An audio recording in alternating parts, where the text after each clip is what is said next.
शुरू करते दोस्तों हमारी आज की अमेजिंग न्यूज सीरीज। आज की सीरीज में आप देखोगे कि भारत के 5th जनरेशन फाइटर जेट में अब 6th जनरेशन वाले फीचर्स डालने की बात चल रही है। गेम चेंजर ये हो सकता है। इंडियन आर्मी अब कैमोफ्लाज टैंक्स पर बहुत ज्यादा फोकस कर रही है। कुछ नई नई टेक्नोलॉजीज जैसे कलर चेंजिंग टैंक्स, ये सारी टेक्नोलॉजी डेवलप करने पर अब फोकस दिया जा रहा है। भारत और कनाडा, इन दोनों ही डिप्लोमेटिक टेंशन्स के बीच में अब एक बहुत बड़ा फैसला लिया जा सकता है।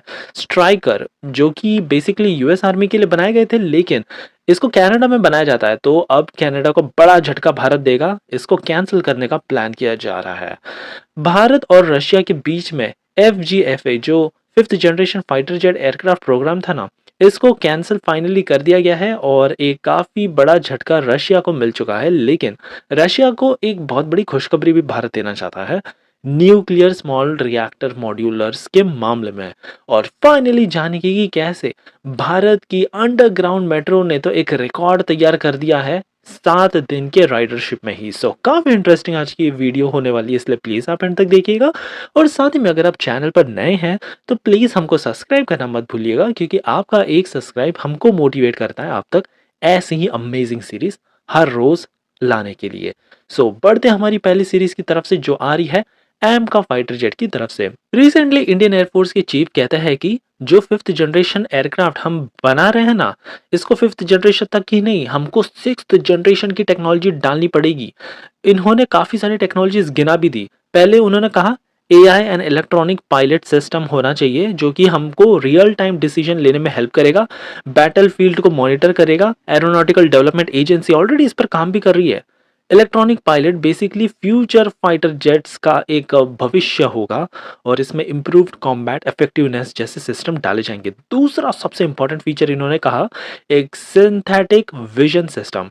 बेसिकली अगर क्लाउड्स है, बादल बादल के बाद भी आर पार देख सकता है हमारा पायलट। पुअर विजिबिलिटी कंडीशन कुछ भी इसको अफेक्ट नहीं कर सकता। बहुत ही बड़ा टैक्टिकल एडवांटेज ये हमारे फाइटर जेट को दे सकता है। अगला फीचर बताया इन्होंने मैन्ड अनमैन्ड टेस्टिंग।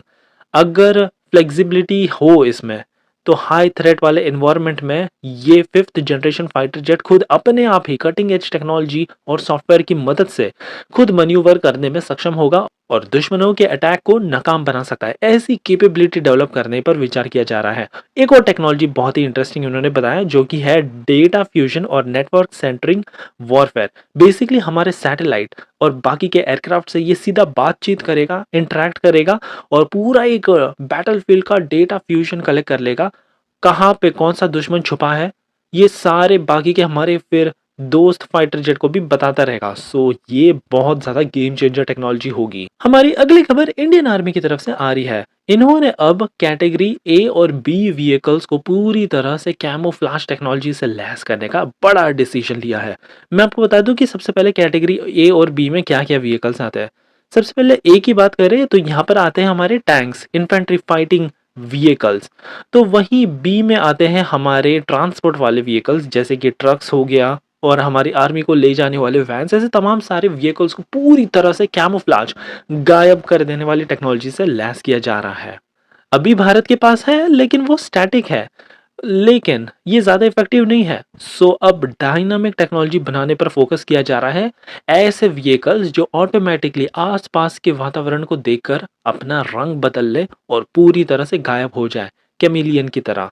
सो अब यहाँ पर adaptive camouflage for all terrain ये फोकस किया जा रहा है। फिर इंटीग्रेशन ऑफ करंट प्लेटफॉर्म्स, हमारी जो व्हीकल्स है इसमें ही हम कैमोफ्लेज टेक्नोलॉजी को कैसे डाल सकते हैं, ये सब डिस्कस किया जा रहा है। Multi spectrum, infrared, radar, thermal imaging, ये सारे मॉडर्न वॉरफेयर सिस्टम्स का यूज करके इनको अत्याधुनिक बनाया जा रहा है। लाइट वेट और एनर्जी एफिशिएंट पर भी काफी फोकस है। स्टेल्थी और सर्वाइवेबिलिटी पर भी इनका काफी अच्छा खासा ध्यान है। राजस्थान के इलाकों को स्पेशली फोकस करके इनको बनाया जा रहा है और आने वाले समय में आप देखोगे भारत के टैंक्स और मिलिट्री व्हीकल्स ऑलमोस्ट सभी के सभी कैमोफ्लेज टेक्नोलॉजी से लैस हो जाएंगे। प्राइवेट सेक्टर के साथ हम इसको कोलैबोरेशन करके तेजी से पूरा प्लान इंप्लीमेंट भी कर देंगे। हमारी अगली खबर आ रही है इंडिया और कनाडा की तरफ से।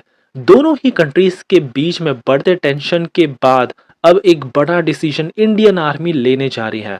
यहाँ पर डिफेंस एक्सपर्ट्स ने कहा कि मिनिस्ट्री ऑफ डिफेंस को अब जो ऑनगोइंग नेगोशिएशंस थे ना स्ट्राइकर आर्मर्ड व्हीकल्स के साथ, इसको पूरी तरह से कैंसल ही कर देना चाहिए। हालांकि इसको ओरिजिनली डिजाइन किया था यूएस आर्मी के लिए, लेकिन इसका प्रोडक्शन कनाडा के ओंटारियो में किया जाता है। और अगर भारत इनके साथ काम करता है, भले ही इन्होंने कहा कि हम आपको लोकली मैन्युफैक्चर करके देंगे, लेकिन फिर भी कुछ कुछ कंपोनेंट्स के लिए हम कनाडा पर निर्भर होंगे। और ऐसे हाई टेंशन के माहौल में हम ऐसी कंट्रीज के साथ तो बिल्कुल भी बिजनेस नहीं कर सकते जो शेल्टर और एनकरेज करता है खालिस्तानी एक्सट्रीमिस्ट को। सो इसी रीजन के चलते अब होपफुली डिफेंस मिनिस्ट्री एक बहुत बड़ा ऑर्डर प्लेस कर सकती है टाटा को। टाटा को बड़ा बेनिफिट मिलेगा, कनाडा को बहुत बड़ा झटका मिलेगा। टाटा ने already 8x8 amphibious armoured vehicles develop किए हैं। मोराको को तो इतने पसंद आए कि इन्होंने हंड्रेड्स की संख्या में ऑर्डर कर दिए। और होपफुली इन्हीं व्हीकल्स की कैपेसिटी भारत में बढ़ाई जाएगी। और एक भारत के इस फैसले से कनाडा की डिफेंस इंडस्ट्री को एक बड़ा झटका मिल सकता है। बढ़ते हमारी अगली खबर की तरफ से, तो भारत और रशिया की तरफ से आ रही है। भारत ने जो डिसीजन लिया था 5th generation fighter jet programme से अपने आप को निकाल लेने का, लग रहा है कि ये थोड़ा भारत को भारी पड़ रहा है। प्लान था कि 144 cutting edge stealthy fighter jet Bharat और रशिया दोनों मिलकर बनाएंगे, लेकिन प्रॉब्लम यहाँ पर सबसे बड़ी ये आई कि long term fighter jet requirement के लिए जो बजट था वो बढ़ता ही चला गया। भारत से ये पैसे ज़्यादा मांगने लग गए और टेक्नोलॉजी भी देने को तैयार नहीं थे, तो अनफॉर्चुनेटली भारत को पुल आउट करना पड़ा। लेकिन प्रॉब्लम यहाँ पर आ गई इंडियन एयरफोर्स के पास, जो कि करेंटली ऑलरेडी शॉर्टेज में चल रही थी। 144 फाइटर जेट की इनको रिक्वायरमेंट थी 2018 में, बट अब ये और भी बढ़ती चली जा रही है। हमारे मिग 21, 27 इनको तो रिटायर भी कर दिया। सो अब 114 फाइटर जेट और हमको चाहिए। सो 4th generation 5th generation fighter jet की भारत में तेजी से डेवलपमेंट भी चल रहा है। इसका ये मतलब नहीं कि भारत रशिया के साथ कोई फ्यूचर डेवलपमेंट प्रोग्राम में एंगेज नहीं होना चाहता। इनफैक्ट हमारी अगली खबर तो रशिया के लिए एक बहुत बड़ी खुशखबरी है, क्योंकि भारत रशिया के साथ मिलकर स्मॉल मॉड्यूलर रिएक्टर्स की टेक्नोलॉजी पर काम करना चाहता है। आपको बता दें कि एक रशियन कंपनी है रोसैटम, इन्होंने भारत के कई तमाम प्रोजेक्ट्स भी इम्प्लीमेंट किए हैं। इन्हीं में से एक है Kudankulam nuclear power plant project. Bharat ने अब रशिया को कहा कि आपके पास जो स्मॉल न्यूक्लियर रिएक्टर की टेक्नोलॉजी है ना, 220 मेगावाट के ऐसे स्मॉल स्मॉल न्यूक्लियर रिएक्टर हम भारत भर में बनाएंगे। और हमारी जो एनर्जी की डिमांड थी, दूसरे देशों से हमको परचेज करना पड़ता था, वो पूरी तरह से खत्म हो जाएगी और भारत क्लीन इलेक्ट्रिसिटी खुद ही बनाने लग जाएगा। और इसमें रशिया की ये स्मॉल मॉड्यूलर रिएक्टर की टेक्नोलॉजी तो गेम चेंजर साबित हो सकती है। सो अब डिस्कशंस चल रहे हैं और होपफुली भारत जल्द ही रशिया के साथ एक एग्रीमेंट साइन कर लेगा। सो ये थी हमारी आज की काफ़ी अमेजिंग धमाकेदार न्यूज़ सीरीज़। आई होप कि आपको ये सीरीज़ काफ़ी इंटरेस्टिंग लगी हो, और अगर हाँ तो प्लीज़ हमको एक लाइक करना मत भूलिएगा। आपका ऐसे ही अमेजिंग सपोर्ट दिखाते रहने के लिए